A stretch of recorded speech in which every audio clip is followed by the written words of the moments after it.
আজ আমি মেষ রাশির নতুন বছরের রাশিফল নিয়ে আলোচনা করতে চলেছি। 2025 সালে মেষ রাশির জাতক জাতিকারা কতটা ভালো থাকবেন, কতটা উন্নতি করতে পারবেন এবং কোন কোন দিক থেকে বিপদ আসবে সে নিয়ে পুরো আলোচনা করব। নমস্কার, আমি দেব অ্যাস্ট্রোলজার সুজিত। আমার ইউটিউব চ্যানেলে প্রত্যেককে স্বাগত জানাই এবং তার সাথে 2025 সালে হ্যাপি নিউ ইয়ার জানাই সকলকে। তারা যেন 2024 সালের থেকে বেটার থাকতে পারেন 2025 সালে। 2024 সালে সকল সমস্যা ঝেড়ে ফেলে 2025 সালে নতুনভাবে নতুন করে চলবেন, এই পরামর্শ দেব।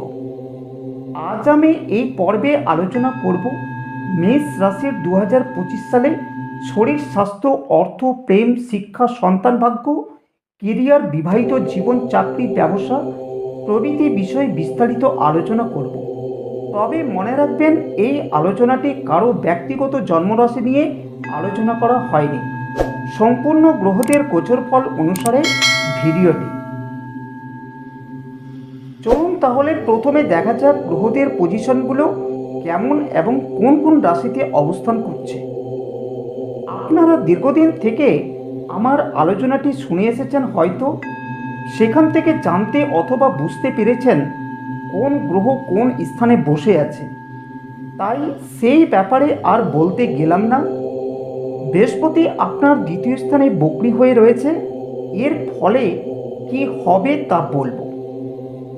মঙ্গলের পজিশন আপনাদের রাশি থেকে চতুর্থ ঘর এবং নিচস্থ অবস্থায় রয়েছে, তারপর আবার বকরি হয়ে মিথুনে প্রবেশ করবে। কেতু বর্তমানে ষষ্ঠ স্থানে রয়েছে, তারপর কেতুর ঘর পরিবর্তন করে পঞ্চম স্থানে প্রবেশ করবে। এর ফলে আপনারা কি পাবেন সেটা নিয়ে আলোচনা করব। বর্তমানে রাহু আপনার দ্বাদশ স্থানে রয়েছে, কেতুর পরিবর্তনের সাথে সাথে রাহুরও ঘর পরিবর্তন হবে এবং একাদশ ঘরে অবস্থান করবে।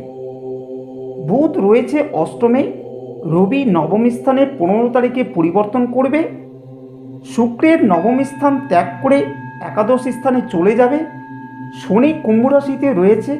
কিন্তু সবথেকে গুরুত্বপূর্ণ বিষয় হলো 2025-এ 29শে মার্চ থেকেই আপনাদের 7.5 শুরু হতে চলেছে। তখন শনির পজিশন হবে আপনার রাশি থেকে দ্বাদশ ঘরে, অর্থাৎ মীন রাশিতে। মীন রাশিতে প্রবেশ করা মাত্রই আপনার ফার্স্ট পেজ শুরু হবে। আর যখন শুরু হবে তখন থেকে আপনাদের জীবনে কি কি প্রভাব পড়বে সেটা নিয়ে আমি আলোচনা করব। এই ব্যাপারে আপনাদের যথেষ্ট সাবধানে থাকতে হবে। আবার শুক্র ও শনির মালব্য নামক যোগের ভালো ফলাফলও পাবেন। তাই আপনাদের বলবো, ভিডিওটি না কেটে প্রথম থেকে শেষ পর্যন্ত মন দিয়ে শুনবেন। আলোচনা শুরু করার আগে আমি আপনাদের রিকোয়েস্ট করব, আমার চ্যানেলটিকে আপনারা সাবস্ক্রাইব করুন এবং বেল আইকনটিকে প্রেস করে রাখবেন। এর পাশাপাশি ভিডিওটিতে একটি লাইক করবেন, তাতে আমি ভিডিও তৈরি করতে উৎসাহিত হব। চলুন তাহলে 2025-এ আপনাদের শরীর স্বাস্থ্য কেমন থাকবে। এই 2025-এর সমস্ত সংখ্যাকে যদি যোগ করেন তাহলে আপনাদের সংখ্যা দাঁড়ায় 9। এই 9 সংখ্যা হলো মঙ্গলের সংখ্যা। আবার মঙ্গল আপনাদের রাশির অধিপতি। এই বছরে আপনাকে শরীর স্বাস্থ্য ঠিক রাখতে গেলে যোগ ব্যায়াম অতি অবশ্যই করতে হবে। এই বছরে বড় ধরনের কোনো কাজ হাতে আসতে পারে এবং তার দায়িত্ব আপনার হাতেই থাকবে। মঙ্গল যখন বকরি হবে তখন আপনার শরীর স্বাস্থ্যের দিক থেকে কোনো না কোনো সমস্যা আসবে, যেমন জ্বর, সর্দি, কাশি, গলার সমস্যা। এর পাশাপাশি রাগ জেদও বাড়বে। এই সমস্যা চলবে জানুয়ারি টু এপ্রিল পর্যন্ত। এরপর জুন থেকে সেপ্টেম্বর পর্যন্ত আগুন, ইলেকট্রিক, ধারালো অস্ত্র থেকে সাবধানে থাকতে হবে। এর পাশাপাশি রাস্তাঘাটেও সাবধানে চলতে হবে।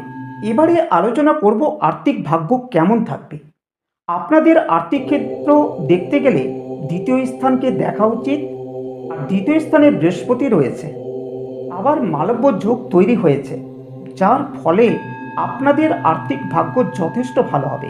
তবে নতুন বছরের প্রথম মাসে আপনাদের অসুখ বিসুখের কারণে অর্থভাগ্য মধ্যম প্রকৃতির থাকবে। আবার ধর্মীয় যাত্রার কারণেও খরচ বাড়তে পারে, এই রকম যোগ থাকছে। ফেব্রুয়ারি থেকে নভেম্বর এই 10টি মাসে আপনাদের খরচের পরিমাণ আরও বৃদ্ধি পেতে পারে। এই সময়ের মধ্যে বড় ধরনের কোনো লগ্নি বা কাজ হাতে আসতে পারে, যার ফলে প্রচুর অর্থ রোজগার হবে। তবে এই যে শনির 7.5 শুরু হয়েছে, এর ফলে অযথা কোনো অর্থ খরচ করতে যাবেন না। এই 7.5টি বছর প্রচণ্ড প্রচণ্ড বিপদ আসবে, চাকরি বা কর্ম হারাতে পারেন। তাই বলবো, অর্থ এখন থেকে সেভিংস করতে শিখুন। এবারে আলোচনা করব পারিবারিক পরিস্থিতি কেমন থাকবে। 2025 মার্চ থেকে নভেম্বর পর্যন্ত লক্ষ্মীনারায়ণ যোগের প্রভাব থাকবে। এর ফলে পারিবারিক পরিস্থিতি এই সময় যথেষ্ট ভালো থাকবে। তবে জানুয়ারি টু মার্চ পারিবারিক পরিস্থিতি কিছুটা মধ্যম প্রকৃতির চলবে। মার্চের পর থেকে লক্ষ্মীনারায়ণের প্রভাবের কারণে ঘরবাড়ি তৈরি করা, বাড়ি কেনা, যানবাহন কেনার যোগ থাকবে। এই সময় পরিবারের মাঙ্গলিক অনুষ্ঠান বা পূজা পার্বণ দিতে পারেন। এই সময়ে কৃত কর্মের পুরস্কার আসতে পারে বা পেতে পারেন। চাকরি পেতে পারেন, বিদেশে যেতে পারেন, এই রকম যোগ দেখাচ্ছে। এবারে আলোচনা করব বিবাহিত জীবন 2025 কেমন থাকবে। বিবাহিত জীবন দেখা হয় সপ্তম ভাব থেকে। সপ্তম ভাবের অধিপতি মঙ্গল মালব্য নামক যোগ তৈরি করবে। এই মালব্য যোগ থাকবে ফেব্রুয়ারি থেকে ডিসেম্বর পর্যন্ত এবং মঙ্গলের প্রভাব খুব তীব্র থাকবে। এর ফলে যারা অবিবাহিত আছেন তাদের এই সময়ের মধ্যে বিবাহ হওয়ার প্রচণ্ড যোগ থাকবে। আর যাদের বিবাহ হয়ে গেছে তাদের হাজব্যান্ড ওয়াইফের যে কোনো কারো আর্থিক দিক থেকে লাভ আসবে। উপরন্তু আপনাদের উচ্চ পদ লাভ হওয়ার একটি যোগ থাকছে। গাড়ি কেনার যোগ থাকছে, বিদেশ ভ্রমণও হবে। এবারে আলোচনা করব প্রেম জীবন কেমন কাটবে। এই বছরে প্রেম রোমান্স অত্যধিক ভালো থাকবে। এই প্রেম থেকে বিয়ের পিঁড়িতে বসাবে এমন যোগও রয়েছে। পঞ্চম ভাব থেকে যেহেতু প্রেম রোমান্স দেখা হয়, এই পঞ্চমপতি রবি 2025 ভালো পজিশনে থাকছে, যার ফলে আপনার পার্টনারের প্রচুর উন্নতির রাস্তা খুলে যাবে। এবারে আলোচনা করব কর্মভাগ্য কেমন যাবে। কর্মভাগ্য দেখা হয় দশম ভাব থেকে। 30 মার্চ শনির একটা শশ নামক রাজযোগ তৈরি হবে। এর ফলে চাকরি ব্যবসা উভয় ক্ষেত্রেই প্রচুর লাভ নিয়ে আসবে। আবার বিভিন্ন জেলা বা রাজ্য থেকে চাকরির খবর পেতে পারেন। এই সময় ডাবল কোনো অফার পেতে পারেন। যদি এই রকম চাকরির সুযোগ পেয়ে থাকেন তাহলে কোনো মতেই হাতছাড়া করতে যাবেন না। এবারে বলবো ব্যবসা ক্ষেত্র কেমন যাবে। ব্যবসা দেখা হয় সপ্তম ভাব থেকে। আর সপ্তমপতি শুক্র একাদশ ঘরে থেকে মালব্য নামক যোগ তৈরি করেছে। এর ফলে নতুন কোনো ব্যবসা খুলতে পারেন বা পার্টনারশিপ ব্যবসা করতে পারেন। দুটোই আপনার পক্ষে খুব ভালো টাইম রয়েছে। ফেব্রুয়ারি থেকে জুন মাসের মধ্যে নতুন কোনো ব্যবসার খোঁজ আসতে পারে। বিদেশে গিয়েও ব্যবসা করার যোগও এই বছরে থাকছে। সব মিলিয়ে বলা যায় চাকরি, ব্যবসা, কর্ম, প্রেম যা কিছু করুন না কেন সবটাতেই সফলতা পাবেন। এই সুযোগ কোনো মতেই হাতছাড়া করতে যাবেন না, না হলে পরের বছর আপনার জন্য ভালো হবে না খারাপ হবে সেটা পরের বছরেই আলোচনা করব। এছাড়া 18 মে পর্যন্ত কোনো ভিড়ের মধ্যে প্রবেশ করতে যাবেন না, কারণ আপনার কাছ থেকে কোনো বস্তু চুরি অথবা হারিয়ে যেতে পারে। আমার মূল আলোচনা এখানেই সমাপ্ত করলাম। যারা আমার আলোচনাটি এতক্ষণ ধরে শুনছিলেন তাদের এবং নতুন কোনো ব্যক্তি আলোচনাটি শুনে থাকলে তাদেরও রিকোয়েস্ট করব চ্যানেলটিকে সাবস্ক্রাইব করুন এবং বেল আইকনটিকে প্রেস করুন।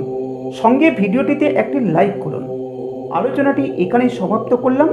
ততক্ষণে আপনারা ভালো থাকুন। ধন্যবাদ।